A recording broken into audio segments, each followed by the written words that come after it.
Jemaah sekalian yang dirahmati oleh Allah Subhanahu wa taala. Kalau memang kita termasuk orang yang punya keyakinan mampu untuk merubah sang sahabat atau orang-orang yang ada di sekitar kita, laksanakan itu. Tapi kalau kita merasa tidak punya kemampuan, punya keterbatasan, baiknya wa'arid anhum, tinggalkan mereka, jauhi mereka. Karena ini bisa berbahaya untuk agama kita, berbahaya untuk diri kita. Maka lihat bagaimana agama ini mengajarkan kita. Bahkan Nabi SAW, ya, sebelum kita menuntut tetangga kita baik, kita dituntut dulu berbuat baik kepada tetangga kita. Sebelum kita menuntut saudara kita itu berbuat baik, kita terlebih dahulu dituntut menjadi orang yang baik di mata saudara-saudara kita. Berapa banyak? Banyak sekali hadis-hadis yang berbicara tentang itu. Man kana yu'minu billahi wal yaumil akhir falyukrim jarahu falyukrim daifahu. Ada lagi hadis mengatakan bahwa orang itu tidak dikatakan sempurna imannya sebelum dia mencintai saudaranya seperti dia mencintai dirinya sendiri. Orang mukmin yang sejati itu adalah orang mukmin yang menciptakan rasa aman kepada mukmin yang lainnya. Ibda binafsik. Bagaimana agama mengajarkan kita mulai dari diri kita sendiri. Baru kita menuntut, baru kita memilah, baru kita memilih sahabat kita, teman kita, lingkungan kita.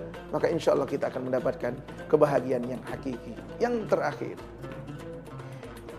faktor eksternal atau faktor luar yang menjadi kunci kebahagiaan kita inda Rasulullah SAW, ya tentu dari sekian banyak gambaran. Saya hanya mengambil 4. Yang terakhir adalah wa ayyakuna rizquhu fi biladihi.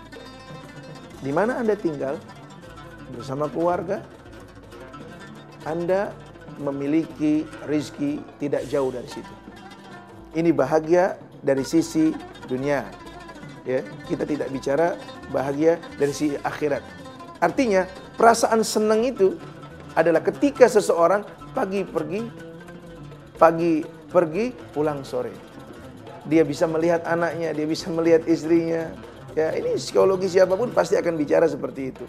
Bahwa ketika dia lelah, dia bertemu dengan anaknya, dia lelah bertemu dengan istrinya, dia akan memiliki kebahagiaan. Dia mampu merefresh, ya, kegalauan, kelelahan dan lain sebagainya. Maka kata Nabi, itu pun menjadi faktor utama bahagia atau tidaknya seseorang.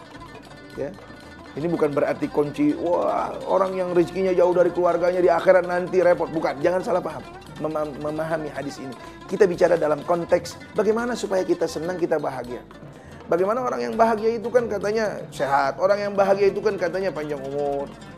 Karena penyakit itu bersumber daripada diri kita sendiri. Bagaimana endorfin, beta endorfin keluar daripada otak kita, dia cairan kimia yang sangat berbahaya. Kalau dia keluar jadi penyakit ini dan itu, karena dia tidak bahagia, dia risau, dia galau. Jemaah sekalian yang dirahmati oleh Allah Subhanahu wa taala. Maka Nabi SAW mengatakan wa yakuna rizquhu fi biladi. Orang yang bahagia itu salah satunya adalah orang yang dia punya usaha dekat. Lalu bagaimana kalau buat kita, buat saudara-saudara kita atau buat sahabat-sahabat kita yang kebetulan kalau dia bekerja dia berpisah daripada keluarganya. Oh, itu halal, itu baik. Cuman ada resikonya, Anda pasti kurang bahagia. Pasti di sela-sela kerja kita sibuk video call, kita sibuk komunikasi ini dan itu. Karena kenapa? Karena secara naluri seorang suami ingin bertemu dengan istrinya setiap hari. Karena secara naluri seorang ayah pasti ingin bertemu dengan anak-anaknya setiap hari. Melihat tumbuh kembang mereka. Itulah orang yang berbahagia. Jemaah sekalian yang dirahmati oleh Allah Subhanahu wa taala. Kebahagiaan yang diajarkan oleh Nabi adalah kebahagiaan yang sifatnya eksternal. Tapi ini juga punya implikasi buat nanti di akhirat. Bagaimana anak yang baik nanti di akhirat akan menyelamatkan kita. Bagaimana pasangan yang baik nanti di akhirat tidak merepotkan kita. Bagaimana pergaulan yang baik nanti di akhirat bisa menyelamatkan kita. Almar'u ma'aman ahabba. Seorang manusia akan dikumpulkan dengan orang yang dia cintai waktu di dunia, yang dia jadi sahabat mereka waktu di dunia. Dan bagaimana rizki itu juga punya pengaruh penting untuk kebahagiaan orang di akhirat. Kita selalu berdoakan Rabbana atina fid dunya hasanah wa fil akhirati hasanah wa qina adzabannar. 4 perkara ini bisa jadi penentu. Ya, rezeki sedikit banyak, ya, besar atau kecil itu relatif. Tapi bicara tentang halal haram itu sudah pasti. Itu sudah ditentukan oleh Allah Subhanahu wa taala, kullukum ra'in wa kullukum mas'ulun an ra'iyati. Setiap kalian adalah seorang penggembala, gembala atas harta yang Allah titipkan kepada kalian. Gembala atas anak yang Allah titipkan kepada kalian. Gembala atas pasangan hidup yang Allah titipkan kepada kalian. Gembala atas sahabat-sahabat yang melingkupi hidup kalian. Wa kullukum mas'ulun an ra'iyati. Dan naasnya, mereka itu semua nanti menjadi beban kita di akhirat.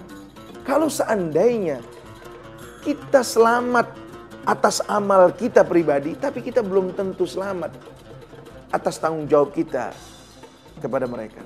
Maka oleh sebab itu, agama lagi-lagi menjadi panduan penting dalam hidup kita. Maka oleh sebab itu, Nabi lagi-lagi menjadi pembimbing yang paling hebat dalam hidup kita. Untuk menggapai, mencapai keselamatan dunia dan akhirat. Siapa orang yang bahagia di dunia, dia belum tentu bahagia di akhirat. Tapi insya Allah orang yang mencari akhirat, dia akan mencapai kebahagiaan di dunia. Apa yang dikatakan Allah dalam Al-Quran? Wal akhiratu khairu wa abqa, atau walal akhiratu khairul laka minal ula. Mudah-mudahan ya kita semua, jamaah sekalian, para pemirsa, Assalamualaikum Nusantara dimanapun antum berada, bisa mengambil setiap petikan-petikan hadis, setiap nasihat-nasihat, bukan hanya dari kami, tapi juga dari para da'i-da'i yang lain, dari para kiai-kiai, dari para ustadz, dari para habaib yang lain, yang dari mulut mereka keluar mutiara-mutiara hikmah, yang insya Allah pada intinya bisa memperbaiki keadaan kita di dunia, yang insya Allah pada intinya bisa menjadi penyebab kebahagiaan kita di akhirat. Mudah-mudahan apa yang saya sampaikan merupakan daripada bagian yang bermanfaat dalam hidup kita semua. Wallahul muwafiq ila aqwamit thariq. Wassalamualaikum warahmatullahi wabarakatuh.